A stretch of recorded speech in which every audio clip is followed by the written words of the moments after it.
George Steiner said translation exists because men speak different languages. This truism is in fact founded on a situation which can be regarded as enigmatic and as posing problems of extreme psychological and socio-historical difficulty.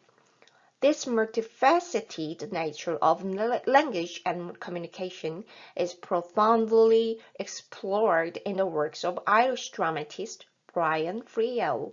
That work is called Translations. Brian Friel's work can be described in three periods: works published between 1952 to 1964, those between 1964 to 1988, and those from 1988 to 2015. The works published from 1964 to 1988 hold significant literary value as they shift focus from themes of individual found in the preceding and following periods to the themes of nation.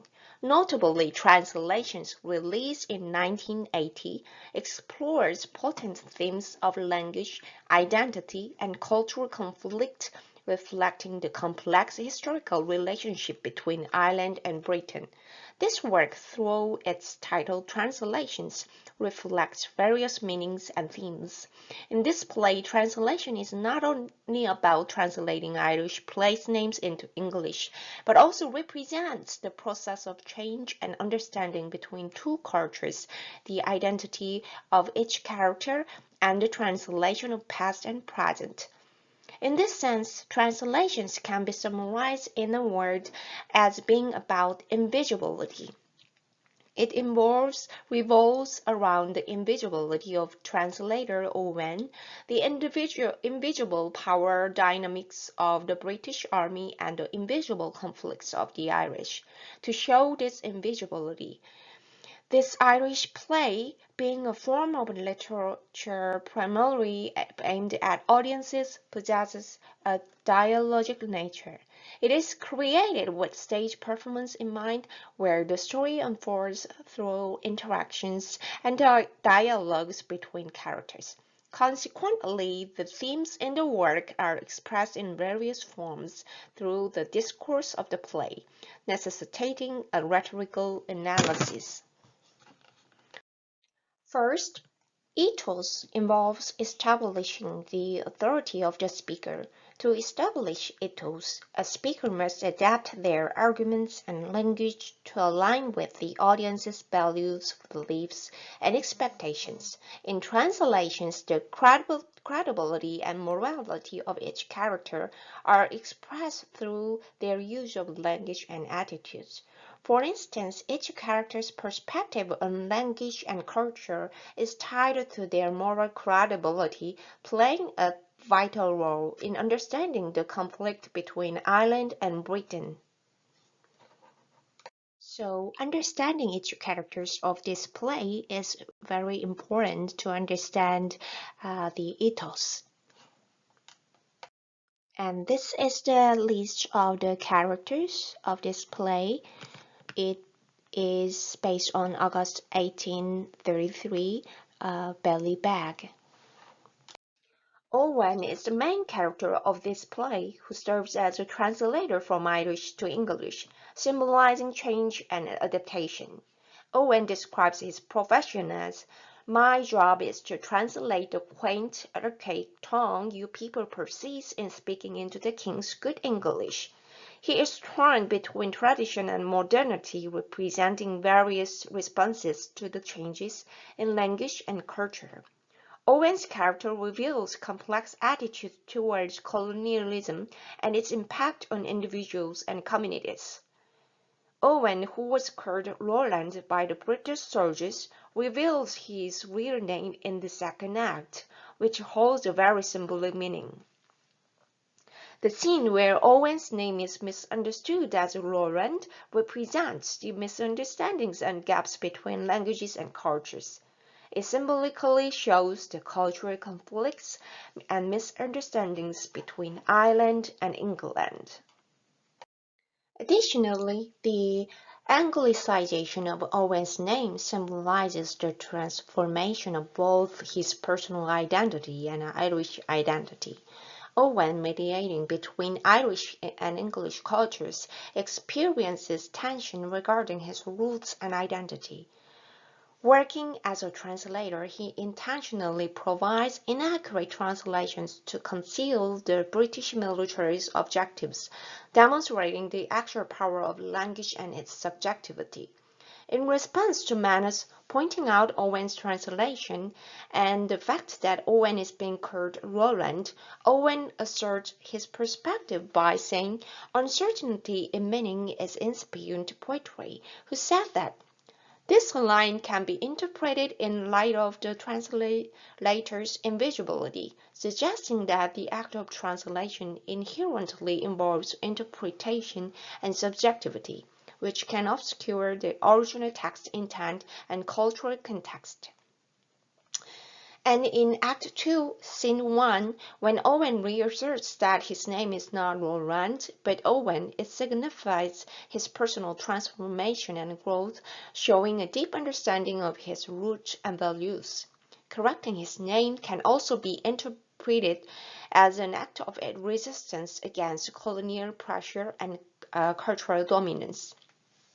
Ultimately, Owen accepts his roots and cultural identity clearly, expressing this to the British soldiers, thus representing his awareness of personal and cultural identity. Manus is a character who embodies the spirit of tradition and resistance. He shows a refusal to accept the influence of English and strives to preserve Irish traditions. This attitude symbolizes resistance to colonial invasion. Hugh, as a teacher at the school, emphasizes the importance of education and knowledge. He symbolizes the link between classical knowledge and modern society, representing a deep understanding and contemplation of the changing times.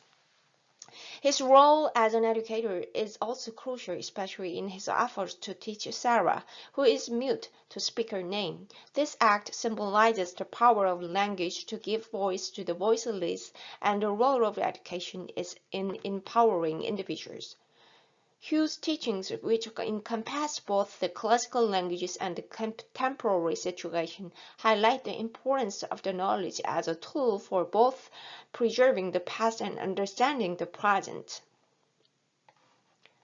In this play, the character of Mare serves as a symbol of the tension between traditional Ireland and the encroaching forces of modernity. Beyond her romantic relationship with Lieutenant Yolland, Mare plays a pivotal role in the narrative. Her struggle represents the broader cultural conflicts faced by Ireland during this period. Despite the language barrier and their desperate backgrounds, Mare and Yolland's deep emotional connection exemplifies the potential for human relationship to transcend linguistic boundaries. In this sense, these characters are key elements informing the ethos of translations. Their personal experiences, choices, and conflicts provide a deeper understanding of language, identity, cultural resistance, and the impacts of colonialism. Secondly, pathos represents emotional appeals. The personal stories and emotions of the characters powerfully appeal to the emotions of the audience. Universal themes such as the loss of language, changes in cultural identity, love, and loss can also evoke deep emotional responses. The setting of Ballybag, a fictional village in translations, also serves as an emotional appeal. While being a fictional place, Ballybag reflects the typical life of Irish rural areas, evoking familiarity and empathy in the audience or readers.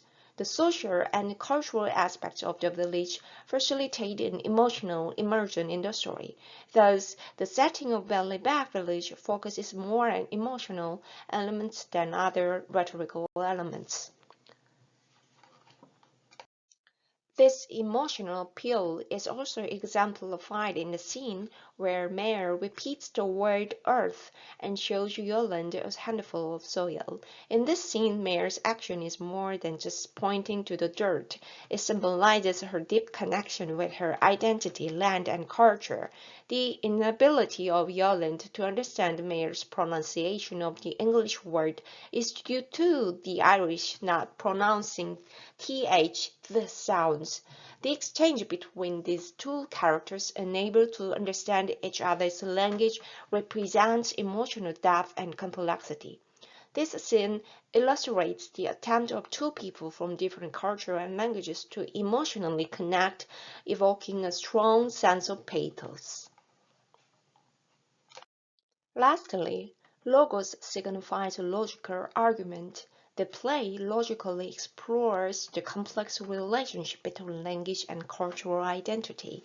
The impact of the change in the use of Irish and English on individuals and the community can be an important element of logical persuasion. Additionally, the process of translating Irish place names into English logically demonstrates the changes and conflicts in cultural identity.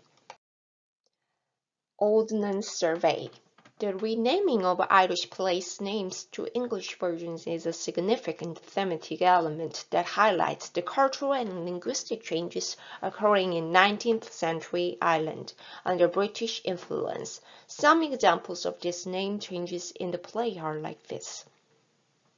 These changes reflect the broader theme of cultural erosion and imposition of one culture over another, central to the play's exploration of identity, language, and power dynamics. The process of several Irish place names being changed to English by British soldiers is portrayed through the dialogue of the characters.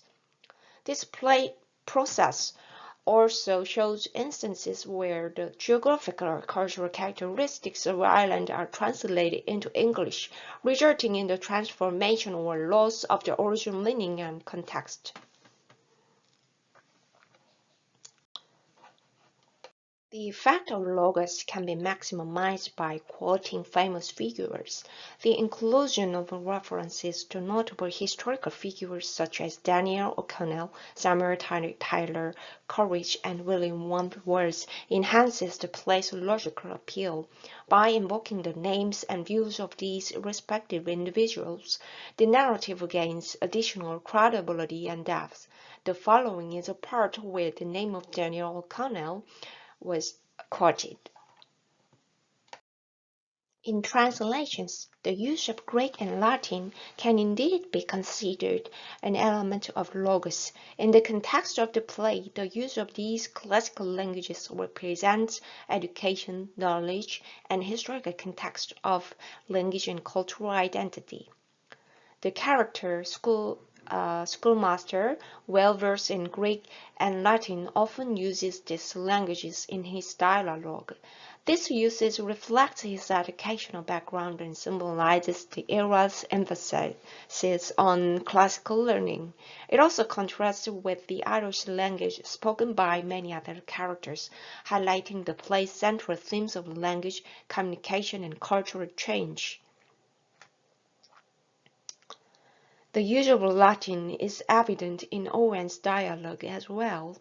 For instance, when he refers to Yolande as a committed hibernophile, he uses the Latin term Hibernia, which is the classical name for Ireland, combined with the suffix "phile," indicating a lover or enthusiast.